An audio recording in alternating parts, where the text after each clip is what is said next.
ایک گاؤں میں ٹنٹنی نامی چڑیا رہتی تھی جو بہت غریب تھی، اور وہ غریبی کی وجہ سے کم عمری ہی سے اسکول کو چھوڑ چکی تھی، اور وہ شہر جا کر بس اسٹاپ پر بھیک مانگا کرتی تھی۔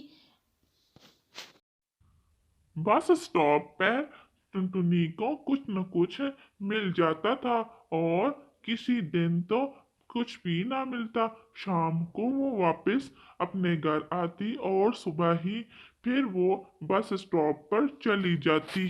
ٹنٹنی کا روز کا یہی معمول تھا، وہ لوگوں سے بہت ڈانٹ کھاتی تھی۔ ایک دن وہاں ایک میڈم گزر رہی تھی۔ میڈم ٹنٹنی سے بولتی ہے، تمہارا تو اسکول پڑھنے کی عمر ہے، تم تو یہاں کیا بھیک مانگ رہی ہو؟ ٹنٹنی روز بس اسٹاپ پر بہت سے لوگوں سے ملتی اور ان سے بھیک مانگتی، اور کچھ لوگ تو اسے گلی سڑی باتیں سنا کر چلے جاتے، اور ٹنٹنی بہت اداس ہوتی ہے۔ اور لوگ تو کہتے ہیں، ان لوگوں نے تو پیشہ بنا رکھا ہے بھیک مانگنے کا، اور تو ان کو کوئی کام ہی نہیں ہوتا۔ ٹنٹنی اسی طرح شام کو اپنے غریب خانے میں آ جاتی اور وہاں رات گزار کر صبح پھر شہر چلی جاتی۔ ایک دن ٹنٹنی شہر میں بھیک مانگنے بس اسٹاپ پر کھڑی ہوتی ہے، وہاں ایک آنٹی کا گزر ہوتا ہے۔ ٹنٹنی کو ایک پکشی ملتی ہے اور اسے کہتی ہے، تمہیں میرے ساتھ کام پہ جانا چاہیے، اور تم تو روڈوں پر اپنے آپ کو خود کو چھوٹا کر رہی ہو۔ ٹنٹنی اس کی بات نہیں سنتی۔ اس دن ٹنٹنی بالکل خالی ہاتھ شام کو اپنے گھر لوٹ کر آتی ہے۔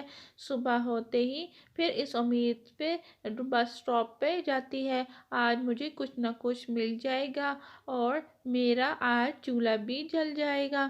یہ کہہ کر وہ ایک پکشی کے پاس جاتی ہے، لیکن اس دن بھی اسے کوئی بھی ایک پیسہ بھی نہیں دیتے ہیں۔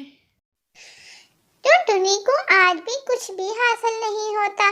ٹنٹنی کہتی ہے، کل بھی ہم بھوکے تھے، آج کیا بھوکے ہی سوئیں گے، پلیز آج مجھے تھوڑا سا کچھ دے ہی دو۔ وہ اس کی منت سماجت کر رہی ہوتی ہے، لیکن اس تو کچھ اثر نہیں ہوتی ٹنٹنی کی باتوں پر، اور وہ اسی طرح کہتی ہے، تم لوگ تو بہت برے ہو۔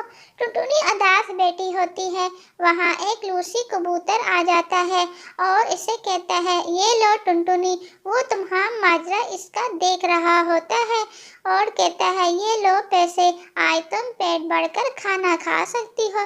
شام کو ٹنٹنی خوشی خوشی اپنے گھر واپس آ جاتی ہے، خیالوں میں سوچتی ہے، وہ لوسی کبوتر کتنا اچھا تھا، میں نے تو اس سے کچھ مانگا ہی نہیں، لیکن اس نے پھر بھی مجھے دے دیا۔ وہاں ایک کبوتری آتی ہے اور اس سے کہتی ہے، ان لوگوں کو تو کچھ بھی نہیں دینا چاہیے، آپ کیوں ان کی خدمت کر رہے ہیں، کیوں کھانا دے رہے ہیں؟ وہ کہہ کر وہاں سے چلا جاتا ہے۔ ٹنٹنی کھانا لے کر گھر واپس آ جاتی ہے۔ گھر پر اس کی بیمار ماں موجود ہوتی ہے۔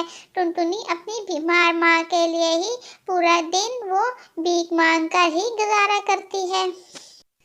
ماں کہتی ہے، ارے ٹنٹنی، تمہارا تو پڑھنے کی عمر تھی اور کھیلنے کی عمر تھی، میں نے تمہیں کس کام پہ لگا دیا ہے؟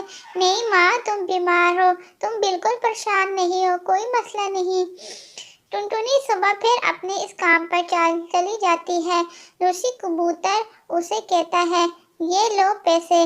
روز لوسی کبوتر وہاں اس کو پیسے دینے کے لیے کھڑا ہو جاتا ہے، اور ٹنٹنی وہاں ہی سے پیسے لے کر شام سے پہلے ہی گھر واپس آ جاتی ہے اور خیالوں میں سوچتی ہے، یہ کتنا اچھا لوسی کبوتر ہے۔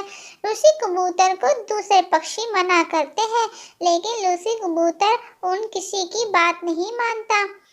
ارے تم ان کو کیوں اتنا کھانا دے رہے ہو؟